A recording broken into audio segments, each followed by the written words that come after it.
Mahalo, everybody. Big Daddy here. Big Dick Ballistics coming at you today with two mounts from Scalarworks, and we're going to be mounting them on an SBR with a Romeo 5. So stay tuned and check it out. Hey everybody, welcome back. If you're new to the channel, my name is Big Daddy. I'm a police firearms instructor in the biggest department in the nation. And today we have two mounts from Scalarworks. We have the Leap 01 and the Kick 01.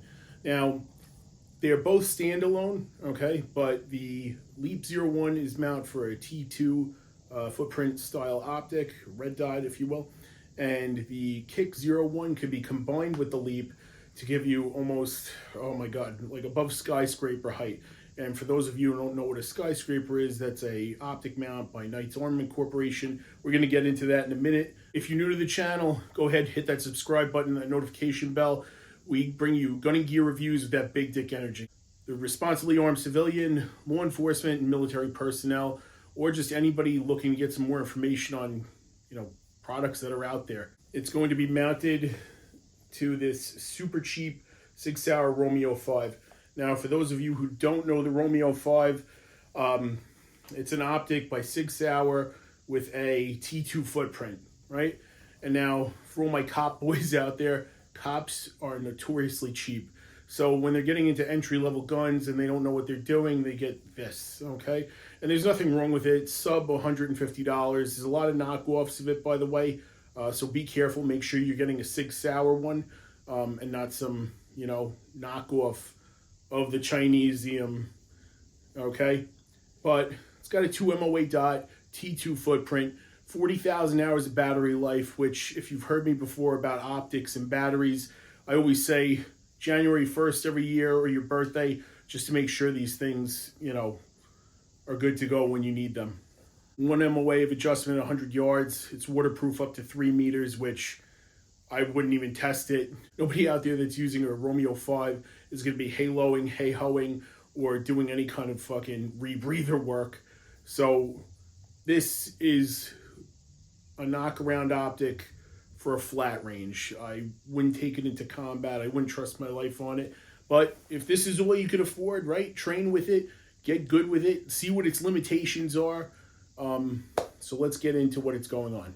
So guys, this is a registered SBR. I'm not here to break any rules. So I have a 13.7 Ballistic Advantage Hansen profile barrel with a Surefire war comp, not pinned and welded because it's an SBR. It doesn't have to be. So that brings it to 16.1 inches. The barrel is exclusively from Weapon Outfitters. They have an amazing bunch of products on their website. Totally awesome, so check them out. Forward controls design rail. Got a hand stop on here. A Surefire just as a placeholder. It's just a very lightweight gun. It's a good dual gun, but it doesn't have an optic on it right now. So we're going to put this on here. Now, I am not a backup iron sight kind of guy, unless it was like really warranted, like actually using it for, I don't know, going into combat overseas where you'd be out in the field for an extended amount of time, and if something did go wrong, there's no calling in extra people to relieve you to get your equipment back up, right? You got what you got on you, and that's it. I like to keep everything light and compact. I used to carry backup iron sights on everything and have multiple, optic systems on everything. So I would have my optic, I would have backup iron sights, I would have a D-ball or an at-pile or whatever. At the end of the day, it just becomes too much, right? So with that being said, let's get into this. So first things first, this is going to be like a one-part review, part one of a two-part series. We're going to unbox the Romeo 5, and then we're going to mount it to the Leap. All right, so Romeo 5 comes in a nice box from Sig Sauer. Again, it is a good optic. It holds 0. I've installed dozens of them on rifles and whatnot. So it comes with, I believe it's a 1.44 high mount, or it gives you 1.44 out of the box. So it's a good height standalone, right? Gives you a full co-witness. So if you're running backup iron sights and you look through this thing, if they're deployed up, you're going to see straight through. Or if you're running a carry handle, whatever, you're going to see your sights straight in the middle of where your dot is, which I don't like any of that stuff to be obstructed. So let's break this down. It also comes with a flush mount for a set of pick. So if you want to run this thing, lower, if you're running anything with like a Monte Carlo style stock, not an AR, because this would be too low to run on an AR, or you're running it on a shotgun, a Mossberg 500, 870, Shockwave, whatever. I could go on and on and on, but you could swap it out to this. And listen, for the money, it's decent. I'm not going to complain. One MOA adjustments at 100 yards, not bad, but we're going to break this thing down and put it on the Leap. While I take this thing apart, it comes with the supplied Allen wrench to take apart the screws at the bottom. Again, T2 footprint. Uses a standard 2032 battery, which I think is great. And if you check out my Harbor Freight review that I just did, all sorts of gun stuff that you could get there. They have 2032s for very cheap. I think 4 for like $3.50. Somebody actually wrote in the comments section that their batteries from Harbor Freight are actually like comparable to most of the high-end ones out there. So that's good to know. Listen, it's always good to have this stuff in the range bag or in the gun safe or wherever. But it comes with a Panasonic battery, so I like that. Turn this dot on really quick for you. Buttons on the top, positive and negative right there. So I hit that positive, and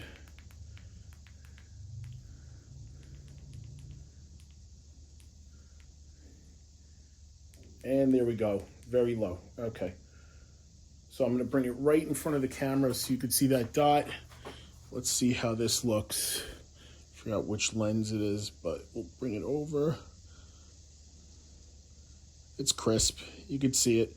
I have this thing on cinematic because I didn't feel like breaking out the GoPros, but it works. It's parallax free like any other red dot, so you could do some damage with it. You don't have to worry if you skew to the left or skew to the right. All right, whatever you put this thing on, it's going to hit. As long as you're not 10 yards in, then you have to worry about height over bore, blah, blah, blah. The Leap 01. Okay, now this thing is awesome. It's got a knurled side screw, meaning, right, we don't have to worry about anything. All right, we just clamp it down, thumb tight, a little more than thumb tight, and that's it. So comes vacuum sealed like a piece of venison that you want to marinate from hunting season. And what else does it come with? Typical, all right? I can't believe the quality. Comp M5 T2 sight screws, and they already have some thread locker on them. So I forgot about this. When I did the review for the Sync, the SYNC on the Mossberg 598-1, same thing, and a bit, right, with a Torx bit, T10. Amazing. Like for $150, that's how much this costs, and it comes in 3 heights. This is the 1.57 they sent to me. You can't go wrong. They also come in 1.44 and a little bit higher than 1.57 as well. So if I can get this thing open, it's packaged very well. Beautiful. The anodizing on here is gorgeous. It really is. So for now, I'm just going to do it hand tight with the supplied Allen wrench from SIG. It fits the T10 Torx heads, these button head screws with the preloaded Loctite on them. And then I'll come back with the fat wrench and I'll torque them down to whatever inch pounds it tells me to. But already I'm noticing like this is fucking nice. Now it's a 1.44 like I said before, so that's full co-witness. Again, if you're into that, cool. I'm not. I don't care for backup iron sights that much. But whatever the case, the option is there and you don't have to be worried. Now a lot of issues that I see, all right, especially when we get into these higher mounts, all right, is height over bore. And that reminder that, hey, 10 yards or so in, you're going to have that offset, all right, that height over bore issue. I can't stress this enough, all right? If you're a first responder, some kind of law enforcement, all right, some kind of responsibly armed citizen, and you're going to take a well-placed, accurate shot to stop a shooter, you cannot miss. Right? There's no margin for error. There's no margin for error. This is why you train up for situations like this.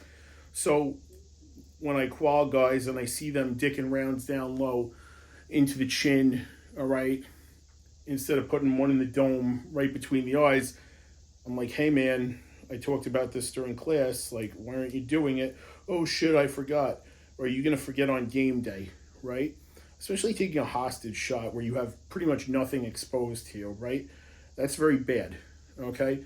So you have to be on point. You have to establish good cheek weld. You have to train. You get in the dry reps, the live reps, whatever, all right? So this right here, guys, absolutely beautiful. It looks hot. This looks sexy. So I backed it out all the way. You can see that Scalarworks quality on the bottom. Let's just zoom in right here. There you go. There we go. Mount type, made in USA. Beautiful. Ah, nice, right? So we're going to put this just like this with that 1.44, and then we're going to look at that height over bore, okay, which is very important before we actually put on that kick mount. So we're going to run this thing as far forward as we can, all right, just forward of that magazine well, and I'm just going to start cranking away the way your mom asks me to all the time.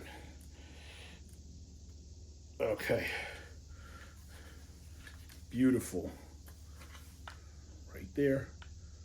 All right, again, guys, so I should have done this earlier, cleared this thing out, but I did already, but I'm a professional, so we'll always go through the motions, right?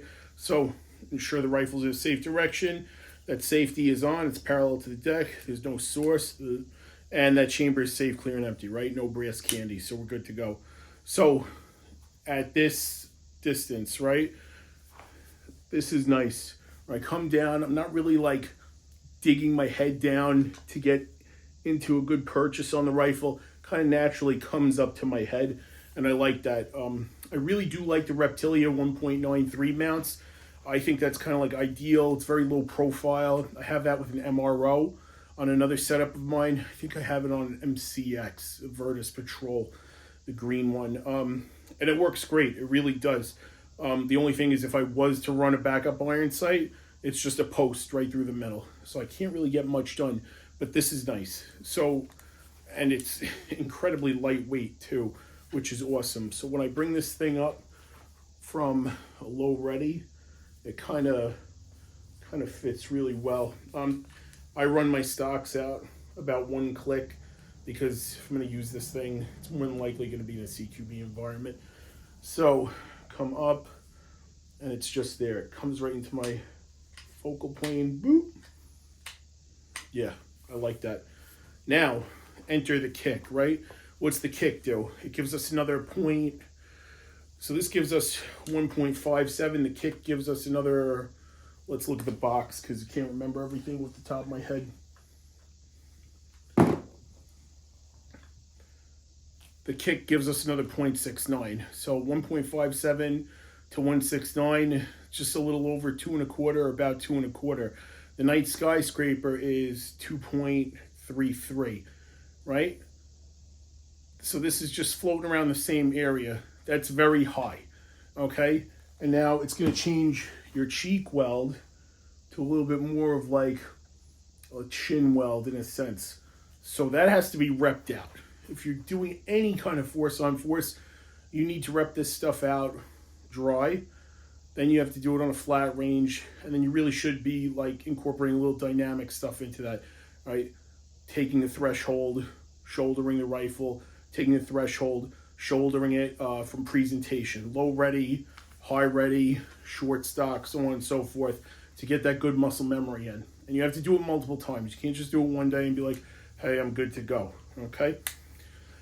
So let's get the height over bore with this. Now, height over bore on AR-15s, we always start, okay, from that bolt face. So we have to find that little sweet spot on the bolt face. I'm going to break out a caliper in a second, and we're going to measure this right to that windage knob right there. And we'll see what our actual, real, true height over bore is. All right, guys, so this is just a Frankfurt Arsenal digital caliper, right? And now we're going to go from that firing pinhole on that bolt face. I don't know if you get the best view of this because I have it in cinematic because I'm basically a fat Michael Bay, okay? But if I put this right on here, on the ejection port, just at the base of it, and I kind of get it plumb to the windage knob right there. I'm at 2.89. All right. Let's see if I get it right here. Yeah, I'm at 2.89. All right. That's very high. So that's almost a 1/4 inch higher, right, than a regular Aim Point Pro height over bore, which most guys are used to when it comes to having a patrol rifle. So now we're going to add the Kick 01, okay? And that's going to give us another almost 3/4 of an inch right there, 0.69. You guys know how much I love the 69. Again, the packaging, beautiful, outstanding. It's gorgeous. Torque specs are right on the side. You can see it. From out here, it comes with a bit, a T25, beautifully packaged. Bravo Scalarworks, you do it right. So now when you combine these two mounts, they're absolutely breathtaking. They're really nice. They line up flush, okay? And the good thing, right, I could use this as a standalone, right? 0.69, it's giving me 3/4 of rise, and then with the offset of the dot, it's nice. I would have to dig my head down just a little bit, okay? Which isn't ideal, right? But maybe for another weapon system, it might be. That doesn't have like a buffer tube protruding backwards. Maybe on like a shotgun where I wanted a little more height over bore, or a little more optic rise or whatever. But for now, this is going to go on here. And the other side of the coin that I was going to tell you with this is now I can mount a magnifier to this. So I could have that like package, right, with a higher chin weld or higher height over bore, all right, higher optic placement for passive aiming under nods, right? And I could put a magnifier on it. Now at that point, I'd rather have an LPVO. That's just me, but hey, to each his own, right? All right, guys, so we just put the Kick on, okay? We have it on here with the Leap, and that height over bore is nice. Now again, like I said before, and let me just make sure the camera's getting this good. There we go. Beautiful. All right. So I could put a flip to side magnifier on here, and it would be better co-witnessed, obviously, to the optic if you had the Scalarworks mount. That just makes the most sense. Torque down to 50 inch-pounds on the bottom, and the other thing is screwed by that knurled knob on the other side. So this thing is beautiful. It's very nice. And if you look, now I have more of a chin weld, right? Instead of being up here, all right, where that cheekbone kind of like juts out towards the ear, okay? I'm a little more like on my jaw at this point. Now again, passive aiming under nods, right? Good to go. If I wanted this thing to clear a D-ball, a pec, an at pile, whatever you want to call it, it's going to clear that. The height over the IR laser, Viz laser that you need to get the job done. Guys, this thing is strong. It's rock solid. It's good to go. It's very nice. Again, it depends what your skill set is and your mission set is. I could use backup iron sights right through, okay? So I don't have to worry about any of the co-witnessing and stuff like that. Let's check out our height over bore. So before we're at 2.89, okay? So I'm going to go from the bottom of the ejection port to that windage cap, and it's not going to be perfect, guys, all right? And now with this mount, it kind of like bumped it out a little more. Let's see if we can get it close enough. Eye it. 3.63. Yeah, that looks about right. 3.63. So now we have to deal with 3.5 inches of height over bore. So if you want to dome somebody, you have to go 3.63 inches higher, all right?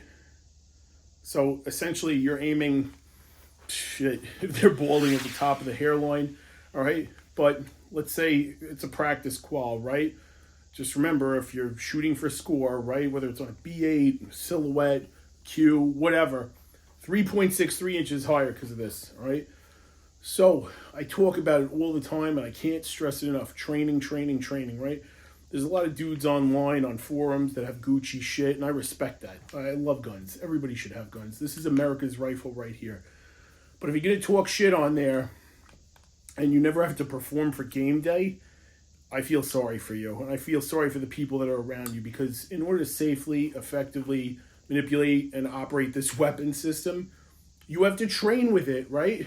You kind of have to do your dry skills, right? Repping things out, low ready, high ready, short stock, whatever you have to do, right? Presentations. Then you have to do it on a flat range, okay? And you have to take that target off and hold it up, all right? That sight or target, hold it up onto what your qual target is, or what your unit's objective, your mission statement is, okay? Whether it be a silhouette, a head, an eye box, eye band, whatever, all right? And then you have to do force on force, okay? So don't be a keyboard warrior saying, this is the best, and I have this, and you have a safe queen, right? Or you take it out to the range one time, throw sand all over it, drag it by the sling through whatever, a bunch of gravel, and be like, yeah, battle worn. It doesn't work like that. You have to put in the work, all right? Or else this was all for nothing. So guys, I'm going to come back with part 2 of a video, shooting this presentations, checking out that height over bore, and again, 3.63. So we're going to take a look at how it prints, all right? See how it is with that chin weld, all right? But this is great for masked shooting as well. I can't stress this enough. But if you're going to be shooting with this thing under a gas mask, just remember, you're still going to have it canted just a little bit outboard, right? So if you're righty, it's going to be canted a little bit outboard to the right. If you're a lefty, it's going to be canted just a little bit outboard to the left, never inboard, okay? So with that being said, we have to account for that cant, all right? If it's kicking out, if it's canted, it's going to kick out to the 5 o'clock or the 7 o'clock, depending on, you know, our profile and stuff like that. So be mindful of that. Anyway, guys, listen, I'm going to post the links for these products on the bottom of the video. Thank you very much to Scalarworks for sending them out for me. I can't thank you enough for supporting me. Also, guys, check out my merch, BigDickBallistics.com, and my Etsy. Got new slaps, patches. I got Jobs Dead shirts for my big city salty cops out there. So remember, educate yourselves, educate your family, more importantly, and train. Be safe.